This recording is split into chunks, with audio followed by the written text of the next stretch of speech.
હાલ જે રીતે ભારત પાકિસ્તાનના યુદ્ધની તણાવની પરિસ્થિતિ ચાલી રહી છે, જેને લઈ સમગ્ર દેશને એલર્ટ કરવામાં આવ્યો છે, તો ગઈકાલે જે રીતે ગુજરાત રાજ્યને પણ એલર્ટ મોડ પર રાખવામાં આવ્યું છે, ત્યારે સુરત જિલ્લા કલેક્ટર દ્વારા સિવિલ ડિફેન્સની બેઠક બોલાવવામાં આવી હતી. બીજી તરફ સિવિલ હોસ્પિટલે પણ 3 મહિના ચાલે તેટલો દવાનો સ્ટોક કરી દીધો છે.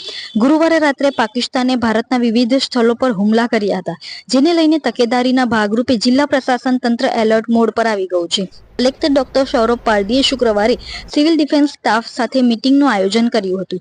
સુરતથી કેન્દ્ર સાથે સતત સંકલન સાધવામાં આવી રહ્યું છે. સરકાર તરફથી જે સૂચના મળે તે મુજબ કામગીરી હાથ ધરવામાં જિલ્લા પ્રશાસન તૈયાર છે.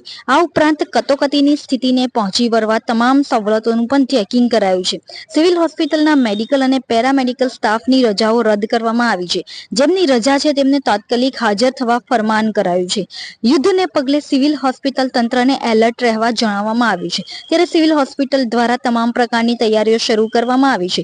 સિવિલ હોસ્પિટલના તબીબો અને નર્સિંગ સ્ટાફની રજાઓ કેન્સલ કરવામાં આવી છે તથા જે રજા ઉપર છે તેમને ફરજ પર હાજર રહેવા સૂચના આપવામાં આવી છે. સાથે 3 મહિના સુધી ચાલે તેટલો દવાનો સ્ટોક પણ મંગાવી લેવામાં આવ્યો છે. તેમાં યુદ્ધને પગલે જનરેટરની વ્યવસ્થાઓ કરવામાં આવી છે.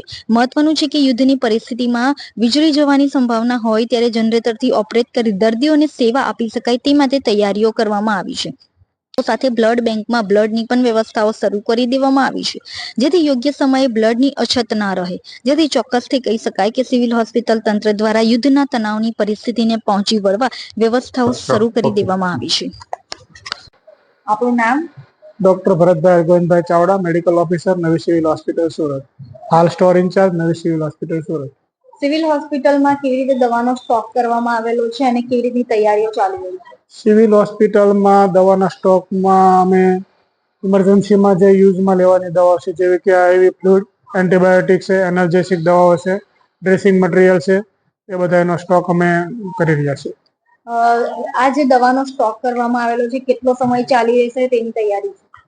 રૂટીન તો સ્ટોક અમારો હોય છે, તેના સિવાય અલગથી અમે 3 મહિનાનો સ્ટોક કરવાના છીએ. ઇમરજન્સીમાં કઈ કઈ દવાઓ જે હાલ આવી ચૂકી છે? ઇમરજન્સી માટેની બધી દવાઓ અમારી પાસે ઉપલબ્ધ છે.